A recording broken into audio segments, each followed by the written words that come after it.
जय हिंद दोस्तों, मैं अवनीश सिंह स्वागत करता हूं आप सभी का आपके अपने यूट्यूब चैनल अभी नोट्स पर। दोस्तों, हम पढ़ रहे थे भारत का भूगोल। इससे पहले कि हम भारत के भूगोल पे 3 वीडियो बना चुके हैं। अगर अभी तक आपने वो वीडियो नहीं देखे हैं तो हमारे प्लेलिस्ट पे जाके वो वीडियो देख लें। दोस्तों, आज हम पढ़ रहे हैं भारत का भूगोल में भारत की जलीय सीमा। और इससे पहले जब वीडियो में हमने आपको बताया था कि भारत का भूगोल पढ़ने के लिए हम उसको 4 पार्टों में डिवाइड किए थे। पहला था स्थिति और विस्तार, और दूसरा था भौतिक प्रदेश, और तीसरा आपका क्या था वन, और चौथा था यातायात और संचार के माध्यम से।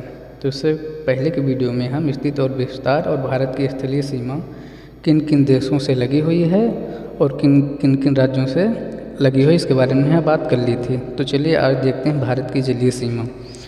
तो जो भारत की जलीय सीमा है उसकी कुल लंबाई आपको 6100 किलोमीटर है। कितनी है? 6100 किलोमीटर भारत के तट की कुल लंबाई। और अगर द्वीपों सहित अगर इसकी लंबाई की बात की जाए, द्वीप जो है हमारे अंडमान निकोबार और लक्षद्वीप, अगर इन सबको हम लेके बात करते हैं तो यह लंबाई आपकी हो जाती है 7561.5 किलोमीटर। यानी कि कितनी?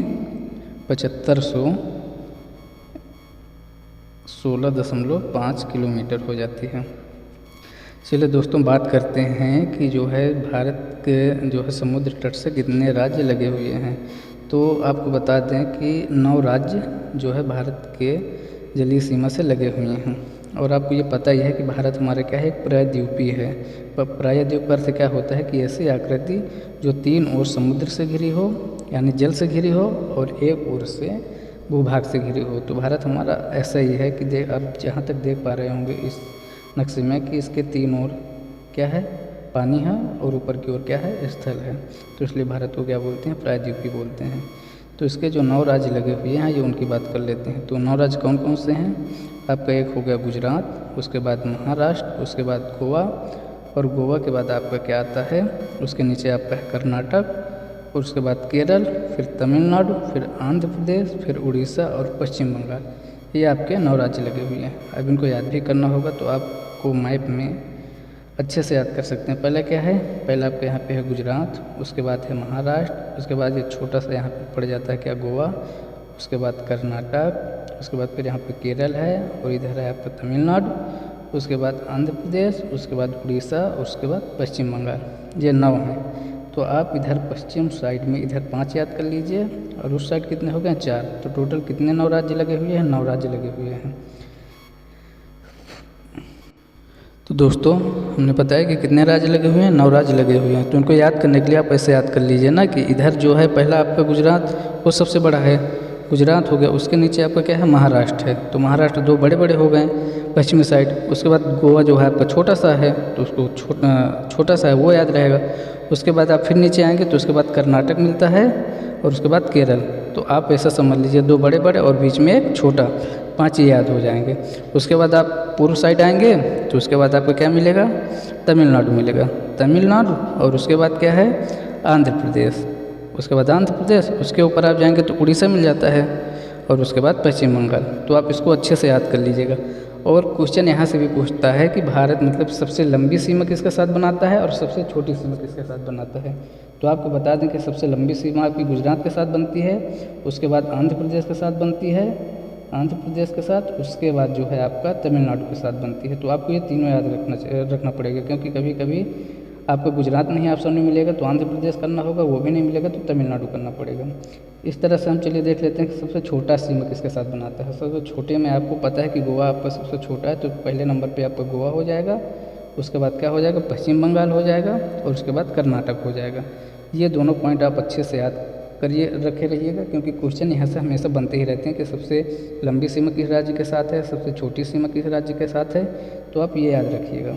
तो चलिए अगला पॉइंट देखते हैं कि भारत के मुख्य भूमि का दक्षिणतम बिंदु कन्याकुमारी कितना है, 8 अंश और 4 मिनट है। यानी कि जो कन्याकुमारी आपके यहाँ पे नीचे ये जो कन्याकुमारी है, यहाँ पे जो ये निचला पॉइंट है इसको क्या बोलते हैं, कन्याकुमारी यहाँ पे है, और ये कितना है, 8 अंश और 4 मिनट ये यहाँ पे है। और अगला पॉइंट इसका क्या है, देखते हैं कि भारत का दक्षिणतम बिंदु क्या, ये दोनों पॉइंट आप अच्छे से देखिएगा। पहला क्या कह रहा है कि भारत की मुख्य भूमि का, मतलब ये आपका कन्याकुमारी मुख्य बिंदु हो गया।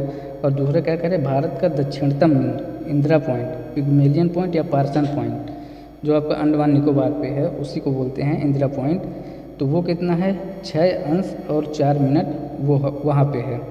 और चलिए अगला देखते हैं कि क्या है, भारत के समुद्री सीमा से लगे केंद्र शासित प्रदेश। यहाँ पे सॉरी मिस्टाइप हो गया है, इस समुद्री सीमा से लगे केंद्र शासित प्रदेश कितने हैं। यानी राज्य तो हमने बात कर ली थी कि राज्य कितने हैं, 9 राज्य हैं, और केंद्र शासित प्रदेश कितने हैं, तो वो 4 हैं।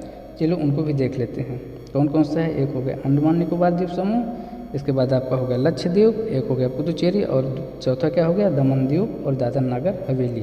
तो ये 4 जो है ये क्या है, ये आपके केंद्र शासित प्रदेश हैं और 9 राज्य लगे हुए हैं। चलिए अगला पॉइंट देखते हैं क्या है। ये आपका है एक 82.5 अंश प्रमाणिक देशांतर रेखा। इसको क्या बोलते हैं, इसको बोलते हैं मानक समय रेखा। क्या बोलते हैं, मानक समय रेखा, इसी रेखा को बोलते हैं। तो कितनी है, 82.5 अंश है। तो ये देख लेते हैं किन किन राज्यों से गुजरती है। तो ये आपका 5 राज्यों से गुजरती है। आपका कौन सा है, उत्तर प्रदेश हो गया, दूसरे नंबर पे आपका क्या है, मध्य प्रदेश, तीसरे नंबर पे छत्तीसगढ़, और चौथे नंबर पे उड़ीसा, और 5वें नंबर पे क्या है, आंध्र प्रदेश।